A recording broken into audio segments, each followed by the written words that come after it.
Assalamu alaikum, friends and family.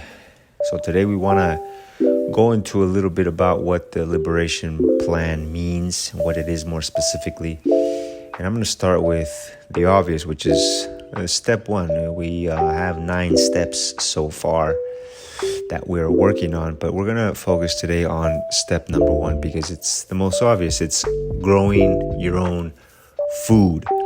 And of course, we're focusing on clean, organic food. We're not trying to do things the conventional way. We know that the conventional way doesn't work. We know that the monoculture, Monsanto way does not work. That's something that's a little killed and burned out at this point. I think people get that message by now. But the question is, what do we do? What's the solution? And we can talk about the problem all day, but if we don't have a solution, then we're really stuck in the mud before we even start.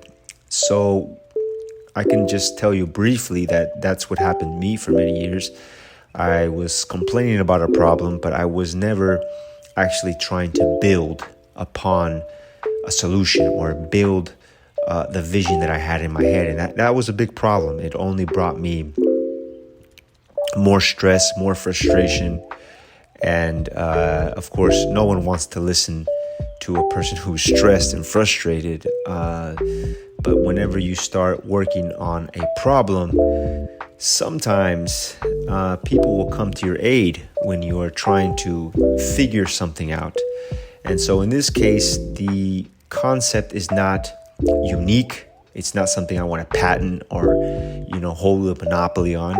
These are basic universal principles that anybody could apply, and it's stuff that people already have been applying for hundreds and thousands of years. It's just something that we have slowly gotten away from.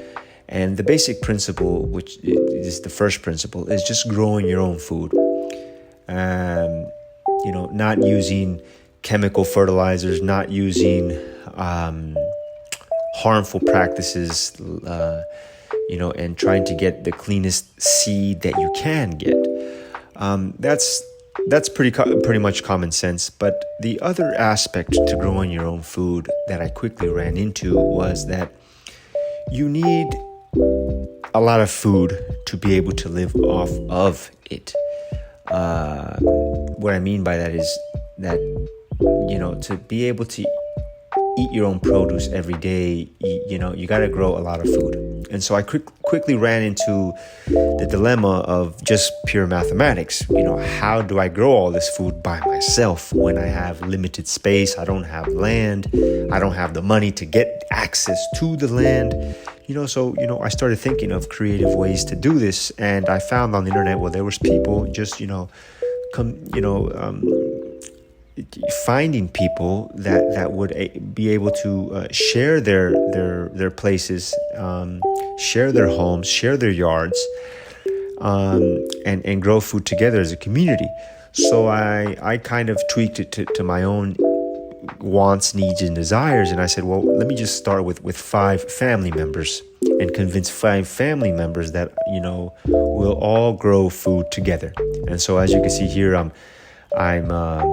taking all these seedlings down from my truck, and I'm sharing them with an aunt of mine. And this is her house, and we're planting cucumbers and tomatoes and tomatillos.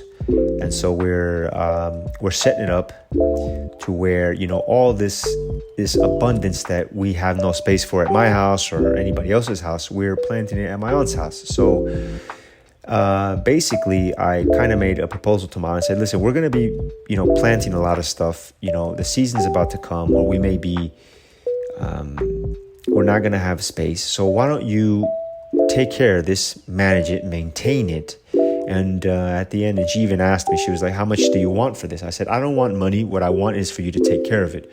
And whenever there's a harvest, just share a little bit with me. Or if you don't want to share something, just share the seed with me. We'll figure all those little ins and outs and details later. But the most important thing is that we're learning how to grow food cleanly and effectively. And at the same time, we're learning the concept of working together through food. And I find that food is a powerful factor because, I mean, everybody has to eat. Everybody's got to, put some nutrition in their body. Why not do it as a family? And so I like this because, it's for a long time, me and my friends have been talking about, this notion that we're kind of getting away from community and getting away from families, and how families don't get together anymore. And so the reason why I like this is because, it's kind of an excuse to hang out with each other and share a responsibility and obligation. And food is really so fundamental that, of course, you can't get away from that. And so I really like it because it really got my aunt excited. And believe it or not, it was my uncle's idea who brought me in this. So I have to thank him the most for that, because he really pushed me to kind of grow food. And now I'm just doing the same thing. I'm pushing my cousins and my uncles and my friends to do the same thing with us, so that, we can share the load of the work and the responsibility. So we're setting up her garden for her vegetable garden for her, and then she's going to maintain it. We're not going to be involved in that. We're just going to set it up and then share in the bounty of it. This is the way we're setting it up. You could do it whatever way benefits you. And so eventually down the road, we might even create a little store or a little online shop, or maybe actually go somewhere and sell it at a market.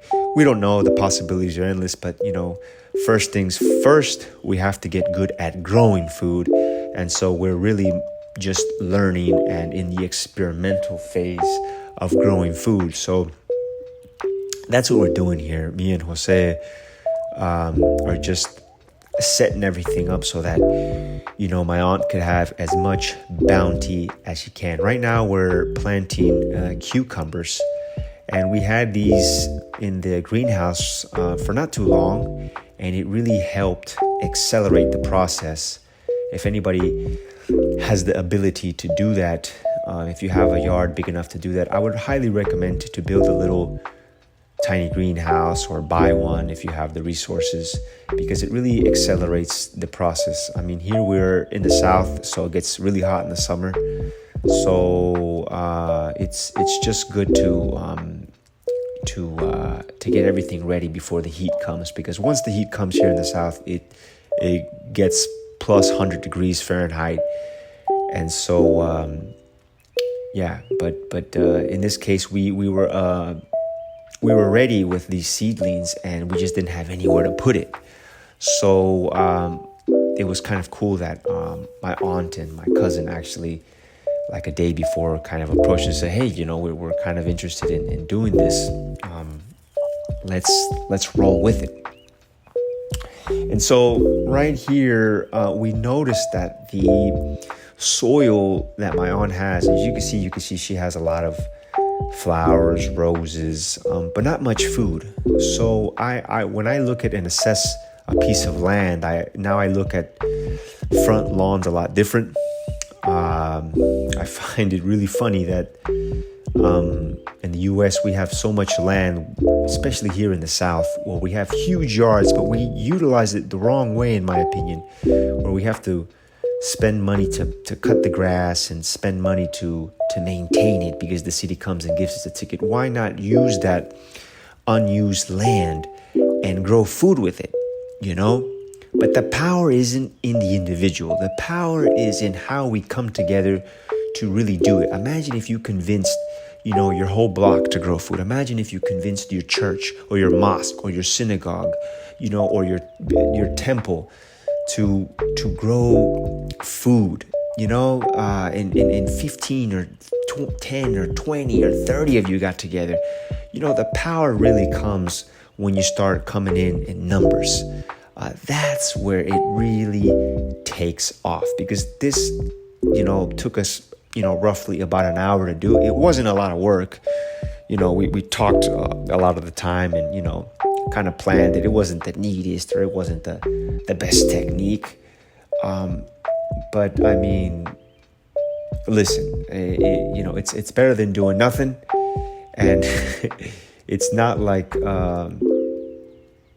the soil here was the worst. So we just said, you know what, let's just put it directly in the ground and let's see how it does. And so a couple days later, we saw that it was not doing bad.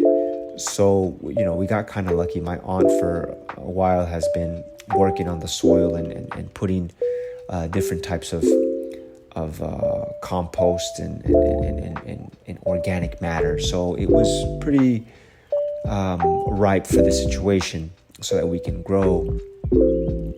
And so you can't see it, but or maybe you can't see it, but in the back we have tomatoes and tomatillos, and we put a chile in the back as well. And we're gonna be adding more things as we go.